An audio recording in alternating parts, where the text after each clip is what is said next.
교재에 보면 137페이지에 거래계약 신고서 작성 방법부터 봅니다.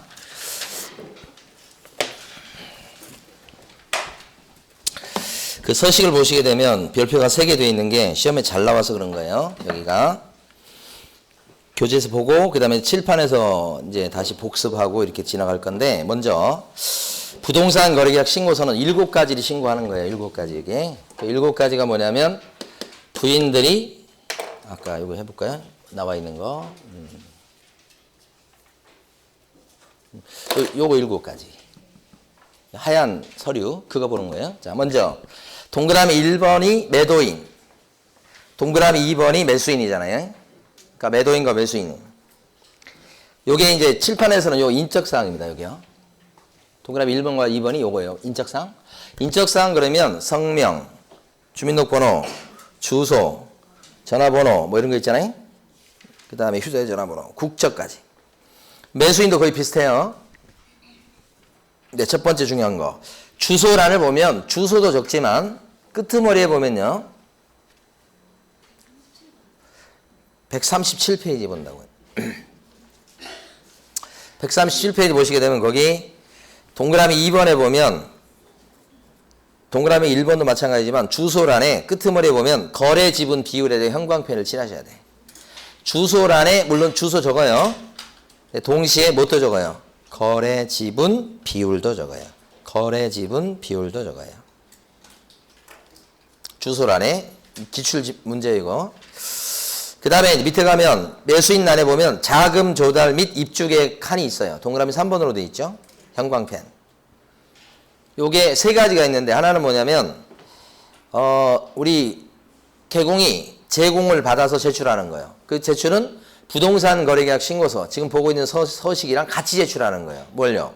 자금 조달 및 입주계획서를 같이 제출하는 거라고. 그러면 제공받아서 같이 제출하는 거예요. 그래서 거기가 제일 앞에 제출은 제공받아서 제출하는 걸 얘기합니다. 근데 오른쪽에 있는 것은 매수인 별도 제출이죠.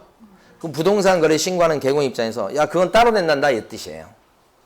그 매수인 별도 제출, 여기 아까 30일이고 제공은 선호공이 아니고 250이고 앞에 건. 그 다음에 해당 없음 칸은 뭐예요?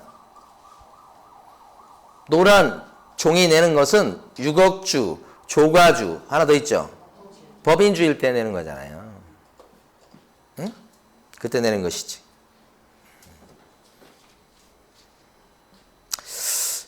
그때 내는 거다. 그러니까 거기에 해당 사항이 없으면 여기 해당 없으면 체크야. 더군다나 어떤 경우가 있을 수 있냐면 일방이 국가 등일 때도 신고사항에서 노란 게 빠지죠. 그때도 해당 없음이지. 해당 없음 칸에 적는 경우 이해되시죠? 셋 중에 하나야. 그 다음에 밑에 보면 외국인의 부동산 등 매수 용도, 형광펜이고 별표고. 외국 사람일 때는 국적도 반드시 적지만 거기 나와 있는 것처럼 매수 용도를 반드시 기재하게 되어 있어요. 별표 치셔야 됩니다. 중요합니다. 자, 그 다음에 밑에 개업 공인중개사, 중개사 나오죠? 중개사? 중개사의 뭐 성명이라든지 전화번호라든지 휴대전화번호라든지 등록번호 이거 나온 거 있잖아요. 이거. 응? 상호라든지 이런 거 나온 거 있잖아요. 이런 거 적는 거예요. 요게 칠판에서는 요거죠, 요거. 중개사에 대한 정보, 상호, 사무실 주소. 지금 요거 보고 요 2개 지금 본 거 아니에요, 지금? 그 다음에 또요. 넘기시고. 다음 페이지 가시면 종류 나와요, 종류. 찾으셨어요, 종류? 종류가 뭐라고 그랬어요? 종류가 여기 보면 부동산의 소재지, 지번, 지목, 면적, 그 다음에 종류 이렇게 돼 있었잖아요. 암기할 필요는 없는데 이 종류가 토건공지라고 그랬잖아요. 그래서 종류 오른쪽에 보면 토지 나오고, 동그라미 쳐보세요. 토지, 건물 이렇게 동그라미 이렇게. 밑에 가면 공급계약 나오죠. 옆에 전매 나오죠. 전매가 지위 매매예요. 지위. 전매가 지위를 뜻해요. 그래서 그게 토건공지죠. 이렇게 되게 옆에 오른쪽에 또 뭐 있는데 신경 쓰지 마시고. 그 다음에 동그라미 6번을 보시면 뭐가 나오죠? 6번에 소재지, 지목, 면적 나오잖아요. 이거잖아요. 요거예요. 소재지, 지목, 면적 요거잖아요. 요게 여기 동그라미 아까 4번인가 5번인가 나온 거 이게 6번인가 나오고 이렇게. 응? 요거에 대한 거 나온 거죠. 요거. 적는 게. 예. 근데 거기 소재지 소재지 지목 면적 칸에 오른쪽에 보면 대지권 비율이라고 하는 게 나와요. 찾으셨어요? 대지권 비율을 안쪽에서? 그럼 대지권 비율을 형광펜. 대지권 비율은 여러분 등기부에 나오든가요? 대장에 나오든가요? 강철이 선생님하고 공부했을 거야 아마. 대지권 비율 몇만 불에 얼마 이 비율이 있잖아요. 대지권 비율은 등기부에 나와요? 대장에 나와요? 등기부에 나오는데 표제부에 나와요? 갑구에 나와요? 을구에 나와요? 표제부에 나오죠. 그렇지 제대로. 어제 간 학원에서는 이게 어디 나오냐고 그랬더니 대답을 못 하더라고. 등기부 표제부에 나오는 거예요. 그래서 거기까지 딱 옆에 대지권 비율 옆에다 등기부 딱 적으시면 끝이에요. 끝. 그 다음에 7번 계약 대상 면적. 면적은 요 면적이기도 해요. 여기 면적. 그러면 요거 지금 요거 적는 거 요거 적는 거 지금 3가지 끝냈어. 7개 중에서 3가지 4가지 정도 끝낸 거예요. 그 밑으로 쭉 내려가 보시면 동그라미 6번이 있어요. 여러분 작성 방법에서 6번 그 4줄을 쫙쫙쫙쫙 밑줄 그으시면 돼요. 자 읽어볼 거예요. 동그라미 6번요. 별표 치시고 소재지를 적을 때는 지번까지 적어요. 근데 가로 안에 있는 것처럼 지번까지 적는데 아파트처럼 집합 건물일 때는 지번 플러스 뭐까지 적으셔야 돼? 호수까지, 동호수까지. 집합 건물은 지번까지 적는다 그러시면 틀려요. 집합 건물 나오면 뭐 어디까지? 동호수까지. 그 다음에 또요. 지목이나 면적은 뭘 보고 적죠? 대장 보고 적어요. 건축물의 면적도 뭘 보고 적어요? 건축물 대장. 그게 둘째 줄이죠? 특기 시험에 잘 나오는 게 가로 아래 내용이에요. 가로 아래 보시면 집합 건물일 때는 호수별 무슨 면적을 적어주고요? 전용 면적 적어주는 거죠. 그 밖에 건축물은 무슨 면적 적어주고? 연면적. 제일 많이 나온 거예요 이게. 그래서 집합 건축물은 지읒자로 시작하니까 전용 면적 딱 떠올리셔야 돼요. 집합 건물은 전용 면적. 나머지는 연면적. 이렇게. 그 다음에 셋째 줄 아직 시험에 안 나온 거. 대지권 비율은 뭘 보고 적어요? 등기부죠. 등기사항 증명서. 이게 대지권 비율이잖아요, 그게. 됐어요. 그 다음에 다시 위로 올라가시면 동그라미 8번이 나와요. 8번. 위로 박스 올라가시면 8번 찾아보세요. 8번에 제목이 뭐로 되어 있어요? 물건 거래 가격이라고 되어 있죠. 이게 요거예요, 요거. 실제 거래 가격 요거예요. 요게 8번. 물건 거래 가격이라고 되어 있는 거예요. 8번. 예? 근데 거기 보면 바로 앞에 원이 되어 있는데 이게 사실 자 끝으로 가야 될 건데 잘못된 거예요. 얼마 금액 적는 거죠? 원자예요. 그리고 그 밑에 보면 공급계약 전매에다가 형광펜. 그 밑에 지금 위에 거 보고 있어요. 위에 박스 보고 있어요. 공급계약 전매계약 이렇게 돼 있는 거 있죠. 전매에 있는 거 있죠. 거기 형광펜. 자, 거래신고 대상 물건 중에 토건, 공지 이렇게 4가지가 있잖아요. 근데 공급계약이나 지위는 이게 뭘 얘기하는 거냐면요. 아파트 분양권이나 조합원 입주권 얘기하는 거예요, 여러분. 분양권이나 입주권 상태를 얘기하는 거예요, 지금 이게. 다 지어진 거, 이런 토지, 건물 얘기하는 게 아니고, 이게 지어지고 있는 걸 얘기하는 거라고. 이게 공급계약이나 지위는 지어지고 있는 게 돼서, 건물 같은 경우는 시세가 뭐 12억, 15억 딱 나오지만은, 이런 아파트 분양권, 조합원 입주권은 또 시세가 있긴 해요. 근데 시세를 이루는 걸 가만히 보면 3가지예요, 3가지. 그 3가지를 옆에 써놓은 거예요. 옆에 3가지 써놓은 걸 동그라미 한번 쳐봐요. 첫 번째가 뭐냐면, 분양가예요, 분양가. 공급가액이라고 돼 있죠? 동글뱅이만 치세요, 이거. 그 다음에 발코니 등 옵션 비용. 선택 비용요. 그 다음에 제일 오른쪽이 뭐예요? 추가 지불액이죠? 요 3가지로 금액이 구성돼요. 요 위에 토지나 건물은 이 3가지 할 필요가 없죠? 그렇죠? 근데 요 아파트 분양권이나 조합원 입주권만 그렇다는 얘기입니다. 요게. 자, 그러면 밑으로 가셔서 이제 동그라미 8번을 작성 요령에서 8번을 별표 치셔야 돼. 그리고 다 읽어볼 거예요. 자, 물건별 거래 가격란에는 나온 거 있죠? 각각의 부동산별 거래 가격을 적습니다. 이렇게 돼 있죠. 각각의 부동산별 거래 금액을 적습니다. 그러면 어떻게 되냐면 부동산을 한 개 거래하는 게 아니고 한 개 거래하면 한 개 금액만 적으면 되는데 세 개를 거래했다 그러면 요 금액란을 적을 때 세 개를 2억, 3억, 5억 물건별 거래 금액을 따로따로 적는다 이 뜻이에요. 응? 그거예요. 그래서 물건별 각각의 부동산별 거래 금액을 적습니다. 그런데 옆에 있는 것처럼 최초 공급 계약 또는 전매 계약의 경우는 아파트 분양권이나 조합원 입주권 상태는 다 지어진 게 아닌 상태에 보통 그때는 세 가지로 금액을 나눠서 적죠. 하나가 뭐예요? 공급 가격, 분양가요. 또 하나는 뭐예요? 옵션 비용. 자, 그 밑에 줄 또 하나 마지막으로 추가 지불에 이렇게 나눠서 적습니다. 이 말이야. 이거 했던 거 지금 다시 복습하는 거죠. 그러면서 제일 넷째 줄에 가면 이 경우에 각각의 비용에서 부가가치세가 있을 적에는 부가세를 어떻게 해요? 포함한 금액을 적습니다. 그랬죠. 포함 이게 출제 영순이요. 포함이 부가가치세가 들어가는 금액을 적으십시오. 그런 거예요. 자, 그러면 볼까요? 자, 칠판에 있는 거요. 거의 복습 수준입니다. 자, 보시면 토시 건물하고 지금 거래 신고 대상은 토건공지예요. 지자가 이제 전매로 이렇게 바뀐 거예요. 토건공지 이렇게. 요거에 대해서 자, 삼각형으로 딱 인식을 하셔야 돼. 그래서 토시 건물이다 그랬을 때는 부가세를 뺀 금액을 적어주고 이거 금액 적어주는 칸이에요. 금액 적어줄 때 토건은 부가세 뺀 금액을 적고요. 공급계약이나 전매는 부가세 포함시킨 금액을 적는다 이 뜻이에요. 그래서 포함을 시켰기 때문에 좀 밑에가 좀 뚱뚱하죠. 많이 먹어서 뚱뚱한 거고요.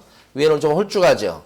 부가세가 제외돼서 홀쭉한 거예요. 그래서 거래 신고 대상을 삼각형으로 기억하셔야 돼. 그리고 토건 공지 밑에가 뚱뚱 그래서 포함 위에는 제외 이렇게. 그 다음에 주소란에 뭘 적는다고 그랬어요? 아까 주소도 적지만 거래 지분 비율 적는다고 그랬죠? 자, 외국 사람일 때는 반드시 뭘 적어주고 국적 적어주고 그 다음에 또 추가적으로 매수 용도도 기재한다고 그랬어요. 그 다음에 지목이나 면적 적을 때는 뭘 보고 적고요? 토지대장, 건축물대장. 대지권 비율은 등기부 보고 적는다고 그랬습니다. 자, 면적을 적어줄 때 집합건물은 무슨 면적? 집합건물은 지자로 시작하죠? 전용 면적. 단독건물은 무슨 면적? 연면적이죠. 연면적이다. 이렇게. 자, 금액을 적어줄 때, 요거 이제 금액 적을 때요. 실거래가 물건별 거래 금액을 적을 때는 각각 두 개 이상의 물건을 거래했을 때 각각의 금액을 적어주는 거예요. 여기까지 했죠, 지금? 자, 여러분들은 어디 보시느냐? 139페이지 제일 위에 동그라미 9번이 있죠. 9번이 뭐예요? 총 실제 거래 가격이라고 돼 있죠? 거기서는 합계 얼마라고 돼 있어요. 그리고 그 박스 보시면 계약금 얼마 언제, 중도금 얼마 언제, 계약서처럼 잔금 얼마 언제 이렇게 돼 있죠?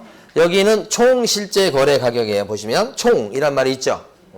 그럼 밑에 있는 두 줄을 별표 치고 밑줄 그어보면 밑에 바로 밑에 있는 9번 총 실제 거래 가격란에는 전체 금액을 적어주는 거예요. 그런데 가로 안에 있는 것처럼 둘 이상의 부동산을 함께 거래하는 경우에는 각각의 부동산별 거래 가격에 뭘 적어주죠?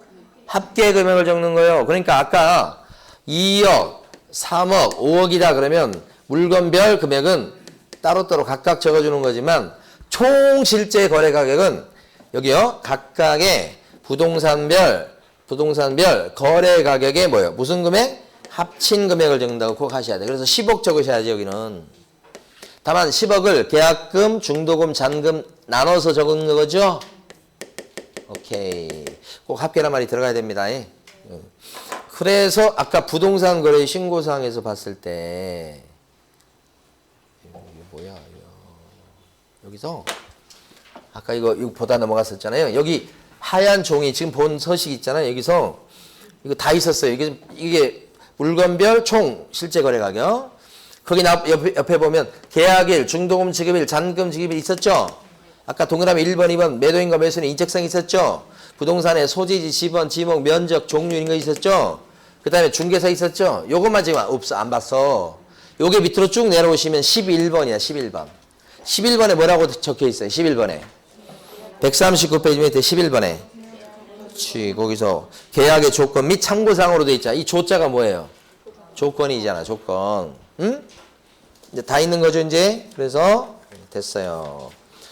자, 그러면 쭉 넘어가서 이제 어디 가보시냐면 여러분은 146페이지를 가시는데 오늘 한 장짜리 나눠드린 거 있죠? 그것을 다시 정리를 좀 해봤습니다. 그러니까 오늘 나눠드린 것을 146페이지하고 147페이지 사이에 이렇게 껴서 붙여놓으시면 돼요. 요걸. 그러면 책에 있는 건 이제 146하고 147을 보는 게 아니에요. 다시 정리한 거 이거. 자, 이거 146, 147 오늘 나눠드린 걸 볼게요. 임대차 신고 제도가 요새 이제 구청 이런 데서 안내가 되게 많이 와요, 이거. 요새 이게 시행된 지 얼마 안 됐잖아요. 그래서 지금 어제도 질문 받고 막 그랬는데 우리 중개사 입장에서는 요걸 갖다가 신고하는 분은 없는데 안내는 많이 하게 돼요. 그래서 여러분들 알고 계셔야 되고 시험도 이제 그러다 보니까 출제 가능성이 꽤 있어요. 이것도. 자, 어떻게 출제될 건가? 출제될 내용이 꽤 있어요. 이것도. 자, 보세요. 먼저 여기서 첫 번째가 주택임대차 신고제도인데 주택임대차 신고제도입니다. 그러니까 만약에 점포에 대한 임대차 계약을 체결해. 점포. 그럼 임대차 신고, 주택임대차 신고 해요, 안 해요? 점포 안 하는 거예요? 첫 번째가 뭐냐면 주택에 대해서 하는 거예요, 주택. 그러니까 점포, 상가 이런 건 안 하는 거라고요. 자, 그런데 여기서 보시면 주택은 동그라미 1번 주택임대차 보호법상의 주택을 얘기하는 거예요. 이게 첫 번째 포인트예요. 이 주택은 이 주택은 어떤 주택을 얘기하느냐? 주택임대차 보호법상의 주택. 주택임대차 보호법 공부하셨잖아. 그러면 주택임대차 보호법상의 주택의 적용을 받는 그 주택을 얘기한다고요. 그러면 대표적으로 오피스텔은요, 주거용 오피스텔로 쓰고 있어요. 전입신고하고. 그러면 여기 주택에 들어가요, 안 들어가요? 들어간다는 뜻입니다. 그러니까 이게 뭐냐면 실질적으로 주거용으로 쓰고 있다면 이거 적용 대상이에요. 그러니까 오피스텔인데 1070짜리야, 예를 들어서. 오피스텔인데 주거용 오피스텔. 이러면 임대차 신고 하셔야 되는 거예요. 빌라, 아파트. 이거 말할 것도 없지, 그건. 응? 그런 건 말할 것도 없고, 실질적으로 주거용으로 쓴다면 오피스텔 같은 경우도 들어간다. 그 다음에 또 꽤 있는 것 중에 근린생활시설, 상가, 점포, 사무실인데 주거용으로 실제 쓰는 경우가 있어요. 용도를 무단으로 변경해서. 그 경우도 들어간다는 뜻이에요. 따지고 보면. 네, 그래서 실무적으로 근생빌라라고 하는데 근린생활시설인데 막 빌라처럼 써먹어요. 실제 가면 진짜 빌라처럼 보여요. 근데 거기에 이제 만약에 전세로 산다, 월세로 산다 그러면 그것도 신고 대상이 된다는 뜻이에요. 그러니까 실질적으로 따진다는 거예요. 1번 했어, 1번. 중요해요. 2번을 보면 신고 대상 지역이 쭉 나와, 2번이. 그러니까 신고 대상 지역은 뭐 여기 있다 그러는데 거의 100%는 아닌데 거의 다 들어가요. 그래서 이것 갖고 시험 문제 내기는 좀 힘들 거예요. 그래서 무시하세요, 여러분들 일단. 세 번째 보면 신고 대상 금액 있죠, 금액. 이거 제일 중요하죠. 바로 1번에서 금액이. 이 금액은 63빌딩을 기억하세요, 63빌딩. 보증금으로 치면 얼마 초과? 6천 초과. 월세로 치면 30만 원 초과죠. 초과예요, 초과. 그랬을 때 어떻게? 63빌딩. 그랬을 때 신고 대상이요. 그죠?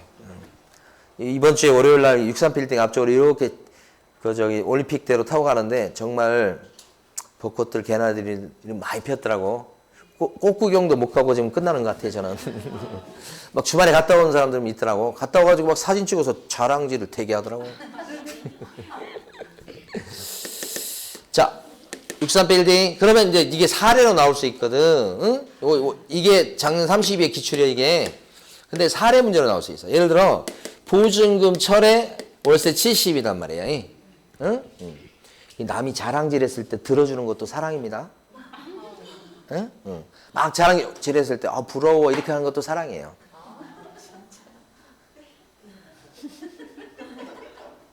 왜 그러는 거예요? 뭐, 사랑이 아니에요, 그거? 남이 지금 자랑하고 싶을 때가 있을 거 아니에요. 우리 아들이 이번 1등 했어. 그럼 뭐요? 들어주는 것도 사랑이라고. 그걸 얘기하고 싶은 욕구가 있잖아, 사람들은. 잘하고 싶은 욕구가 다 있어요. 그럼 그걸 이제 받아주는 것도 사랑이라 그러는데 왜 그러시는 거예요? 자, 1070은 임대차 신고해요, 안 해요? 임대차 신고 하는 거예요. 뭐 때문에 하는 거예요? 이것 때문에 하는 거예요? 이건 아닌데 둘 중에 하나만 해당 사항이 있으면 되는 거예요. 자, 보증금 6천인데 월세가 30만 원이에요. 임대차 신고해요, 안 해요? 안 하는 거예요, 여러분. 초과라니까 그러네, 지금. 초과. 뒤에 초과라고 돼 있잖아, 초과. 안 넘었잖아. 이거 안 하는 거라니고, 이게. 다 아는 척 이렇게 하더니. 보증금 1억에 월세가 20이요. 월 20만 원, 1억에 20이요. 임대차 신고해요, 안 해요? 이것 때문에 하는 거예요, 이것 때문에. 보증금 1000에 월세 70이었는데요.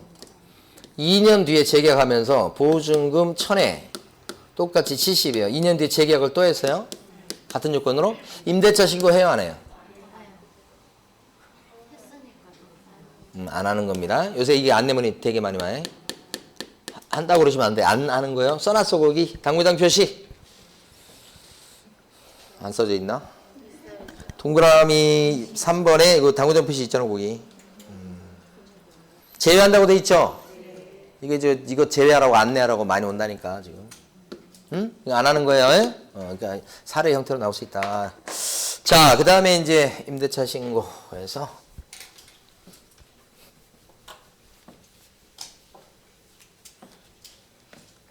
그 다음에 신고 절차 보면 아무것도 아니에요. 자, 주택에 대한 임대차 계약을 했죠? 그러면 계약서 쓴 날부터 30일 내, 이것도 30일이네. 신고하는데 어디에서 신고하느냐 그러면 주택 소재지 시장군수구청장 신고 관청이라고 그래요. 거기다 신고. 그럼 어떻게 되죠? 신고 필증을 지체 없이 끊어줘요. 여기도 다 똑같잖아요. 그리고 검증해요. 1000에 70인데 맞는가? 이렇게. 그게 오피스텔이 1000에 100인데 70 아닌 것 같은데 뭐 이렇게 한다고요.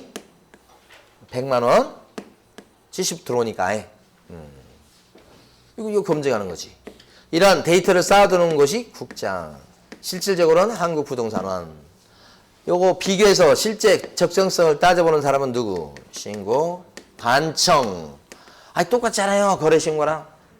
요것만 틀리지, 요거요. 등기 요거 없어서 그렇지. 똑같아. 핵심 뭐냐? 임대차 신고는 개공이 절대 하는 게 아니에요. 개업공인회사가 월세계약서 써줬어. 임대차 신고는 그래도 임대인과 임차인이 하는 거예요. 개공이 전세계약서 써줬어. 보증금 7억에. 월세는 없어. 월세 없는데 임대차 신고해요? 보증금 7억에 월세가 없다고. 임대차 신고? 하는 거지. 6천 초과니까. 누가 해야 돼? 계약서 써준 개공이 하는 게 절대 아니고 안내만 할 뿐이고 누가 해야 돼? 당사자가 하는 거지.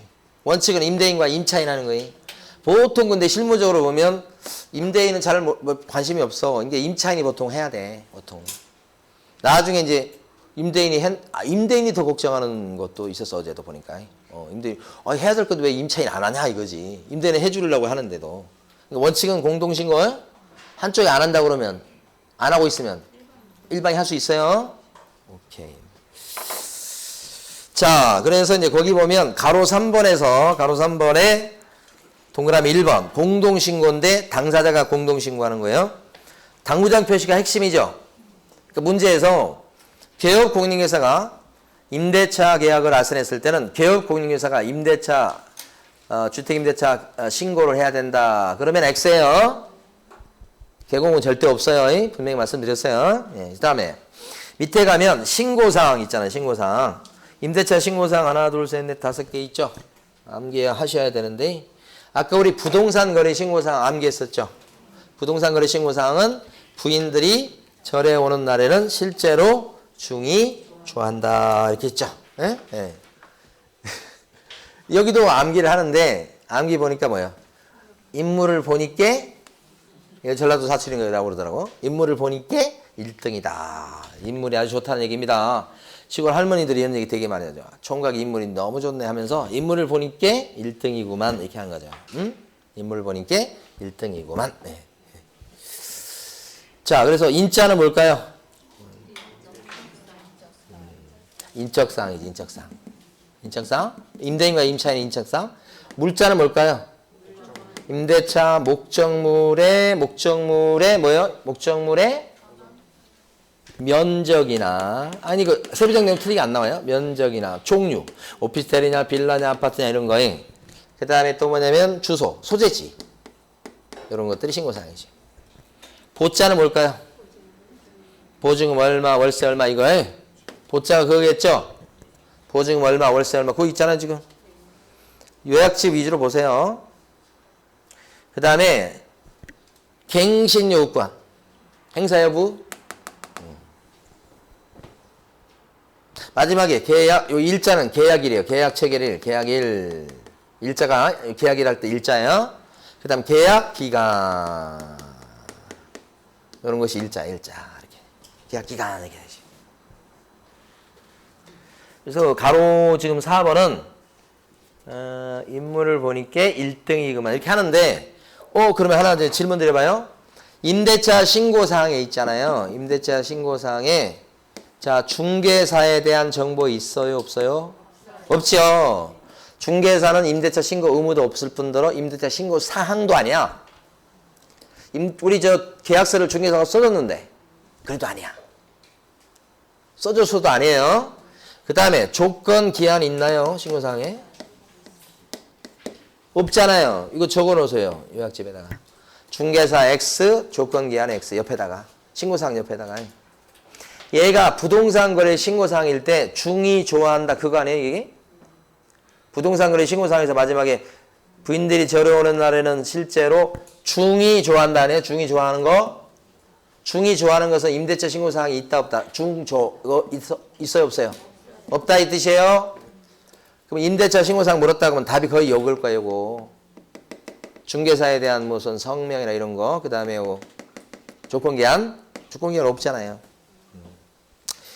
자, 그 다음에 이제 하나 넘기시면, 나머지는 한번 참고로 보시고, 넘기시면, 가로 7번에 동그라미 1번에 여러분.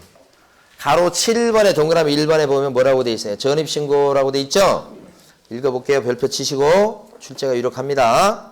주민등록법에 따라서 전입신고를 한 경우에, 이 법에 따른 주택임대차 계약신고를 한 것으로 뭐요? 본다. 이렇게 돼 있죠.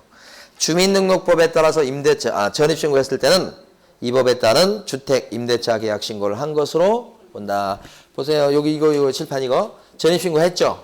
그럼 임대차 신고를 따로 할 필요가 없다. 한 거로 보니까 출제가 유력합니다. 이거 실무적으로는 이게 좀 문제가 있어요. 사실은. 근데 이제 일단 조문이 이렇게 돼 있으니까 조문 따라 나올 거니까 이게 가장 핵심적인 조문 중에 하나입니다.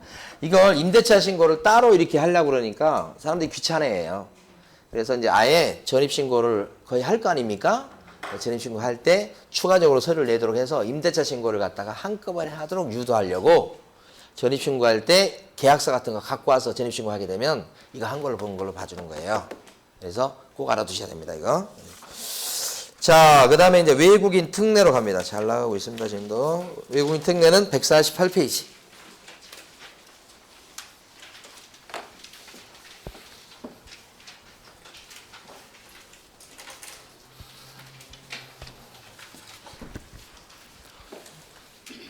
(148페이지) 그죠?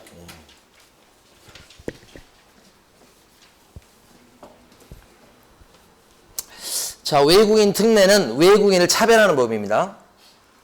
그 외국 사람 누굴까요? 이렇게. 이거 10분 만에 끝나버려요, 금방. 잘 보세요. 외국 사람을 차별하는 법이에요. 외국 사람 누구예요? 한국 국적 안 갖고 있는 사람이지. 응? 그러니까 외국 국적 갖고 있는 사람? 외국 회사도 들어가. 외국 정부도 들어가고. 유엔도 들어가고. 당연한 얘기예요. 그러면 한국 사람은 이건 적용이 없겠지. 한국 회사가 문제야. 한국 회사, 한국에 차려진 회사는 외국인 특례 적용을 받을까 안 받을까? 안 받는 거지, 한국 회사니까. 그게 원칙이지.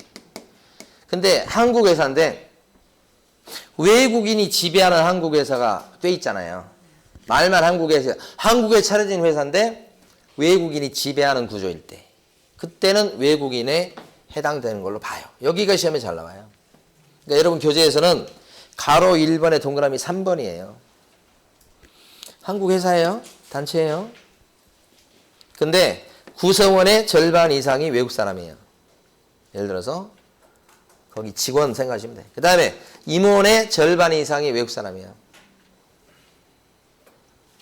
여기에 해당되거나 여기에 해당되면 돼요. 자본금의 절반 이상을 외국 사람이에요. 자본금의 절반 이상. 그 다음에 의결권의 절반 이상을 외국 사람이 갖고 있어. 의결권의 절반 이상. 이딴 식으로. 넷 중에 하나에라도 걸리면 한국 회사도 외국인이 포함돼 버려요. 그러면 이게 무슨 의미냐면 외국인이 한국 회사를 지배하고 있다는 뜻이에요. 넷 중에 하나. 근데 시험 나올 때 구성원, 임원, 자본금, 의결권 이게 나오지만 틀리게 절대 안 내요. 그러니까 이걸 기억하려고 하지 마. 뭐든지 좋은데 숫자를 기억하셔야죠. 숫자를. 2분의 1. 특히 이상을. 그러니까 만약에 예를 들어서 임원인데 한국 사람이 5명, 미국 놈이 5명이야. 아니 이거 외국인 차별하는 법이니까. 미국 놈 5명, 한국 사람 5명. 한국 분이라고 그럴까? 한국 분 5명, 미국 놈 5명. 이렇게. 말로라도 풀어야 됩니다. 그러니까 이렇게 되면 외국인에 들어가야 안 들어가요? 반반이면? 안 들어가요. 이상이니까. 반반이면? 아, 여기를 물어보는 거니까. 다른 거 알 필요가 없어. 이거 하려고 애가 쓰지 말고. 반반이면 들어가요. 이상이니까. 반반 들어갑니다. 물어보는 건 딱 이 경계를 물어봐요. 63빌딩. 아까 그거 틀렸잖아요, 여러분. 그 경계를 딱 물어봐. 출제하는 사람은 언제나 심성 고약해, 언제나. 단체하고 법인은 달라요. 단체는 아직 등기 안 난 거예요. 설립등기. 설립등기 되면 법인으로 바뀌어요. 이 단체를 그래서 시험에서 뭐라고 물었냐면 비법인 사단이라고 출제했었어요. 그럼 사단은 무슨 말이에요? 단체란 뜻이에요. 근데 비법인은 무슨 말이에요? 법인이 아니라. 왜 법인이 아니죠? 설립등기가 안 됐기 때문에. 그러니까 설립등기가 안 된 단체를 얘기하는 거예요, 이게. 설립등기 안 된 단체인데 거기에 구성원의 절반이 외국 사람이야. 한국에 만들어진 단체인데. 그러면 그것도 외국인에 들어가요? 구성원의 절반 이상이 외국인일 때는 들어가요. 예를 들어서 이상해요. 이거 단체나 이거나 같은 말 이렇게 나왔다고 몰라보면 안 된다는 거죠. 하나. 시험은 여기 집중돼요. 여기. 예. 근데 진짜 중요한 것은 제가 볼 때는 요거예요. 부동산 등에 대해서 소유권 취득할 때 간섭하고 통제하고 차별하는 거야. 여기 부동산 등은 외국인 특례도 지금 2편 오늘 배우는 것은 법이 하는 게예요. 지난주 5주 동안 배웠던 법은 공인중개사법이에요. 오늘 배우는 법은 부동산 거래 신고 등에 관한 법률이에요. 법이 한 개예요. 오늘 배우는 법도 전부 다 통틀어 한 개 법이에요. 거기에 나오는 부동산 등은 다 똑같아요. 토, 건, 공, 지예요. 그러니까 토건, 공지, 매매 이렇게 되면 부동산 거래 신고고 토건, 공지, 소유권 취득 이렇게 되면 외국인 특례가 되는 거예요. 토건, 공지, 매매, 부동산 거래 신고. 토건, 공지, 소유권 취득 그러면 외국인 차별하는 법이 됩니다. 소유권 취득. 그러니까 만약에 외국 사람이 이런 사람이 국내에 있는 부동산에 대해서 전세권을 설정하고 전세권 취득해. 그러거나 말거나 해요. 저당권을 취득해. 그러거나 말거나 해요. 뭐에 대해서만 규제하고 통제하고 차별해요? 소유권. 그것도 어떤 것만? 취득. 이 단어가 얼마나 중요한지 제가 볼 때는 이 단어가 제일 중요해요. 시험에서는 이게 훨씬 많이 나오지만 그러니까 외국 사람이 땅을 팔아먹고 있어. 그럼 어떻게 해요? 팔아먹든지 말든지 해요. 관심도 없어요. 어쩔 때 관심 있는 거예요? 소유권 취득. 이 두 마디 중에 소유권 취득. 그 내용이 가로 3번에 나와 있죠? 특히 이전할 때, 소유권이지만 이전할 때는 적용이 없다는 걸 꼭 알아두셔야 돼요. 출제된 지 정말 오래됐습니다. 다시 나올 거예요. 자, 그럼 이제 규제하는 내용으로 들어가 봐요. 여기. 진짜 규제하는 건 지금부터 보겠습니다만은 어떤 거냐면 규제하는 내용은 보면 허가를 받는 땅이 있어. 허가 받으시오 이런 제도가 있어. 이건 진짜 이제 취득을 못하게 만드는 거예요. 허가 받는 제도는. 그래서 토지에 대해서 취득할 때 허가 받도록 하는 땅이 4군데가 나와. 그래서 시험에서 맨날 나오는데 149페이지 위로 가시면 가로 1번에 허가 대상 지역의 별표가 3개 돼 있죠. 매년 나와요. 매년. 그 허가 대상 지역 4군데를 암기를 해 두셔야 돼. 자, 첫 번째 동그라미 1번이 야생생물 특별보호구역이에요.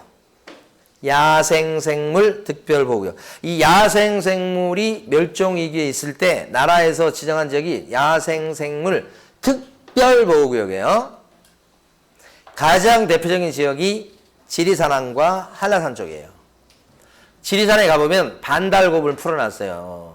반달곰 개체수 늘린다고 해가지고 추적장치 달아갖고 거기가 이제 야생생물 보호구역 이렇게 야생생물 특별보호 특별자 꼭 들어가야 돼요. 야생생물 특별보호구역 대표적인 게 그거예요. 지리산.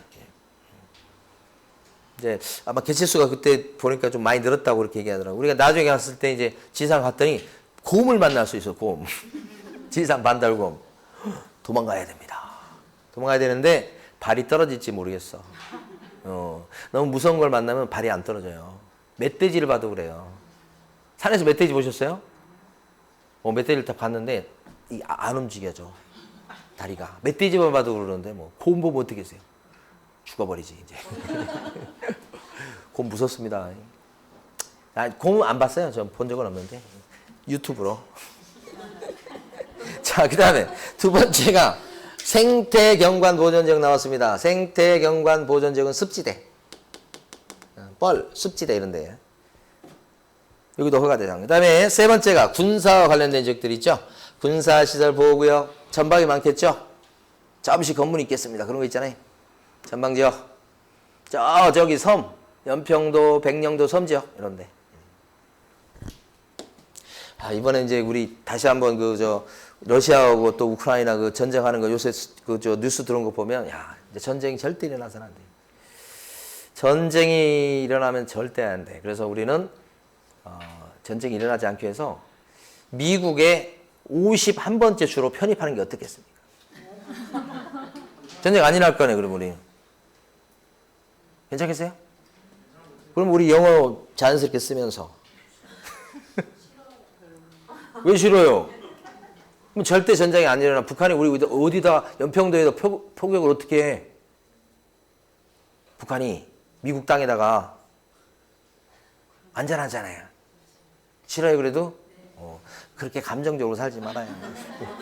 실리적으로 살아야 돼. 중국으로 편입돼도 괜찮아. 중국의 성으로 하나 딱 들어가는 거야. 그것도 싫어요? 안 돼? 안 되겠어? 하지 맙시다, 그러면. 근데 우리나라가 있을 때 전쟁 안 내도록, 대통령의 제1 책무가 뭐예요? 전쟁 안 나는 거예요. 저는 이번에 보면서 느끼는 게, 우크라이나 대통령 있잖아요. 그거 괜히 막 자존심 내세우고 이렇게 해서 티격태격 해가지고 전쟁 나게 만드는 큰 잘못이 있다고 봐요. 자, 전쟁 나고 나서 그 다음에 막 안 도망가고 잘 그건 뭐 괜찮은 건데, 그랬다고 영웅돼서는 안 돼요. 제가 만약에 우크라이나 국민이면 사형을 시킬 거예요. 그 많은 사람들 죽였잖아요. 전쟁 나게 만들어서. 전쟁 안 나게 만들면 푸틴한테 가서 무릎 꿇고라도 해서 전쟁 안 나게 만드는 것이 대통령이 할 일이에요. 근데 왜 우리나라 보도에는 그런 게 안 나오고 그 사람을 영웅으로 만들어서 막 이렇게 그런 것만 나오는지 저는 좀 이상해요. 영웅 아니에요, 그 사람. 죄인이에요. 전쟁 끝나면 지금은 전쟁 중이니까 어쩔 수 없는 당장 사형식 집행해야 돼요.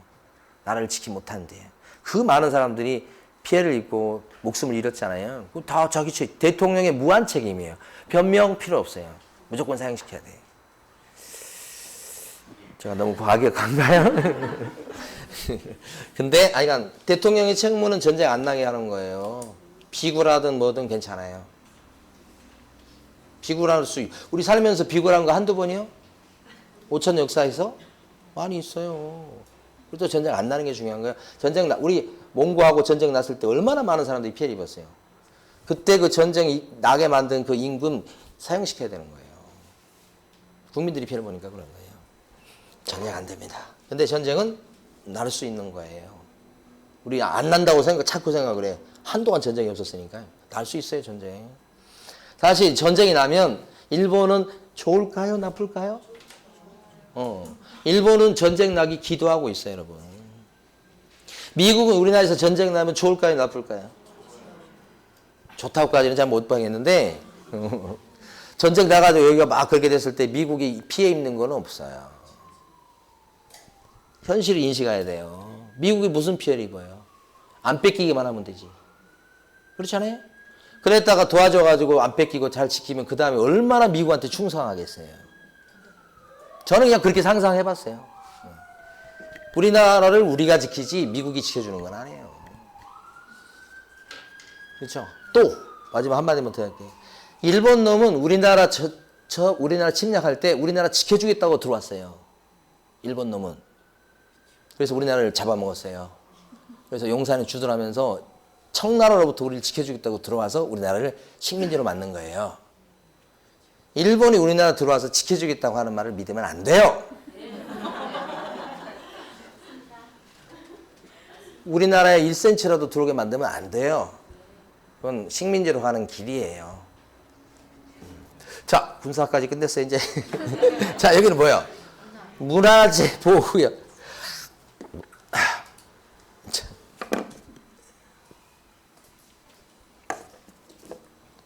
저는 괜찮아요. 왜요? 다 살았어요, 이제. 근데 우리 아들은 어떨까요? 우리 후대는 어떨까요? 그게 걱정이죠. 자, 문화재 보호구역. 또 허가 대상 땅이에요. 이 네 군데 땅에 들어가면 사전에 허가를 내고 계약서를 써야 되는 거예요. 그래서 허가 받는데 그 토지 소재지 시장구수 구청장한테 가서 쫓아가서 허가 받는 거예요. 거기가 신고관청이라고 불러요. 토지 있는데요. 거기서 허가를 안 내줄 수도 있어요. 이거. 그러니까 여기는 잘못하면 외국인이 취득 못하게 될 수도 있어요. 맨날 허가 내주는 건 아니에요. 불허가 나면 취득 못해요. 심사기간이 15일이에요. 이렇게. 그래서 만약에 15일 내에 15일 허가 받아야 될 건데 허가도 없이 만약에 계약을 체결했지. 이건 그죠? 허가 없이 계약 체결했다 그러면 계약이 어떻게 되겠어요? 무효가 돼요, 여러분. 그래서 넘기셔가지고 어디를 쫓아가시냐면 150페이지 제일 아래쪽에 가로 5번 가보셔요. 가로 5번. 응? 가로 5번이요. 예, 그래서 거기 보면 가로 5번에 동그라미 1번. 허가받지 않고 체결한 토지취득 계약은 효력이 생긴다 안 생긴다? 이걸 무효라고 하죠. 그 다음에 또 한 가지 동그라미 2번. 허가 안 받고 계약을 체결했거나 또는 부정한 방법으로 허가받아서 계약을 체결했다 그러면 형사처벌입니다. 형사처벌 어떻게 해요? 2년 이하의 적이나 2천만 원 이하의 벌금으로 형사처벌 대상이 되더라 이 말이지. 2학년 2반으로 기억하시고 2학년 2반에 여기 딱 한 번만 나와요. 어디에서 나오냐? 외국인 특례에서 나와요. 2학년 2반이. 그래서 2학년 2반은 이렇게 쓰겠죠. 그러면 요거 글자가 무슨 글자 이게? 왜? 요 그대로 옮기면 이것도 뭐예요? 거꾸로 뒤집어졌습니다. 왜? 요리 보아도 왜? 뒤집어놔도 왜? 2학년 2반은 왜입니다. 왜? 외국인 특례가 2학년 2반이에요. 이렇게. 그 외국 사람은 이렇게 형사처벌하는 걸 알까요? 모를까요? 외국 사람. 이런 법이 있는 걸 알겠어요? 모르지, 당연히. 이런 법이 있는 건 모르지.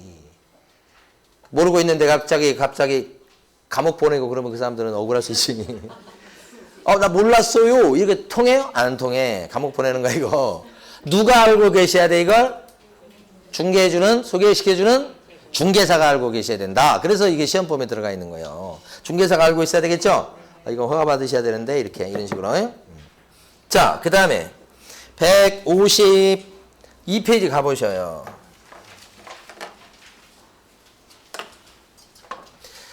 152페이지 가면 위에 박스가 칠판에 있는 이 박스하고 비슷한 게 나와요. 여기서 요거 위주로 출제가 돼요. 시험은 실제는.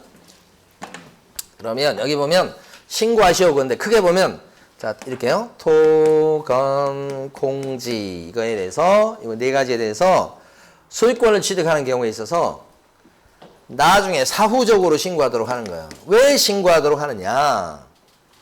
취득을 막고자 하는 게 아니고요. 취득은 돼요, 일단 되고 나중에 신고하면 통계를 잡으려고 그러는 거예요. 그래서 앞으로 정책을 필 때 참고하려고요. 그러니까 통계 잡는 게 목적이에요. 신고하는 이유가 아까 허가받으라고 하는 이유는 뭐예요? 못 막는 거예요. 막는 거 못하게 막는 거고 이건 막는 게 아니고 취득을 해 허용돼 있어요. 근데 뭐예요? 우리 통계 좀 잡으려니까 신고 좀 해줘 이거지. 안 하면 과태료야. 과태료니까 이걸 통해서 신고를 좀 유도하려고 하는 거지. 그죠? 그래서 이제 가만히 보니까 소유권을 취득하는 원인 중에 계약이 있을 거 아니에요. 계약. 소유권 취득하는 원인 중에 계약이 있을 거 아니에요. 뭐가 있어요 여기? 소유권을 취득하는 계약 중에 뭐가 있을까요? 매매도 있고 또요. 소유권 취득하는 것 중에 부동산 바꾸는 교환도 있고 증여도 있고 뭐 그러겠죠. 그 계약을 원인으로 소유권을 취득하면 토건 공지에 대해서 소유권 취득하면 그때는 60일 내 취득 신고예요. 언제부터 60일 치냐면 계약서 쓴 날부터. 아까 부동산 거래 신고나 주택임대차 신고는 다 30일 뭐 해외 등 신고도 30일 다 30일이었잖아. 근데 갑자기 60일 턱 나오잖아요. 규제가 60일이 센 거예요? 30일이 센 거예요? 30일이 센 거지. 부동산 거래 신고 거기가 쓰는 거예요. 여기는 60일이요. 요거 안 하면 300만 원 이하의 과태료. 거짓 신고해도 300과.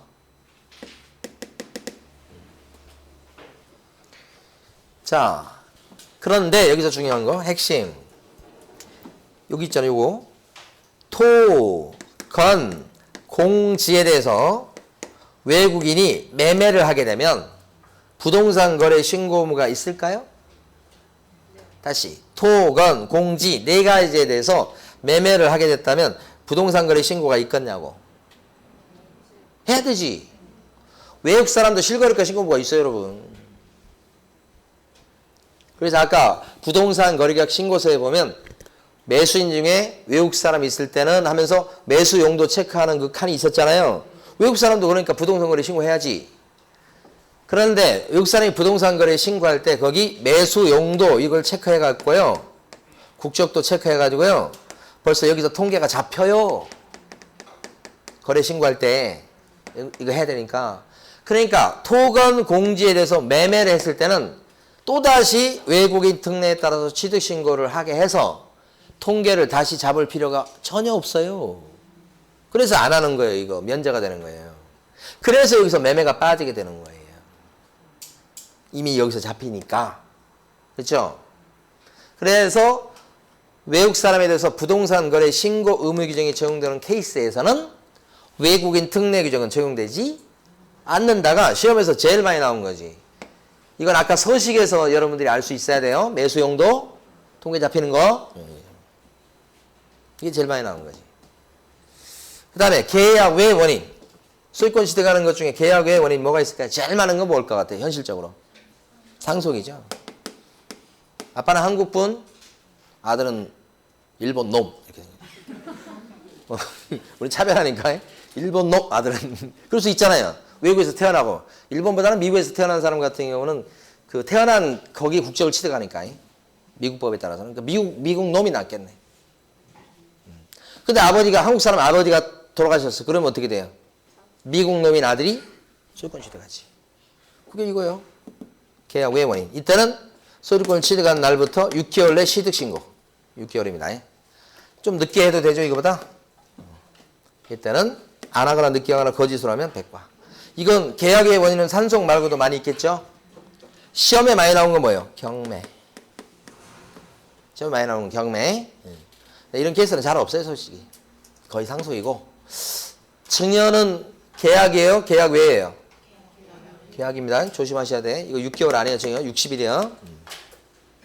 그 다음에 이거 말고 회사를 통째 합치는 합병 있죠, 합병.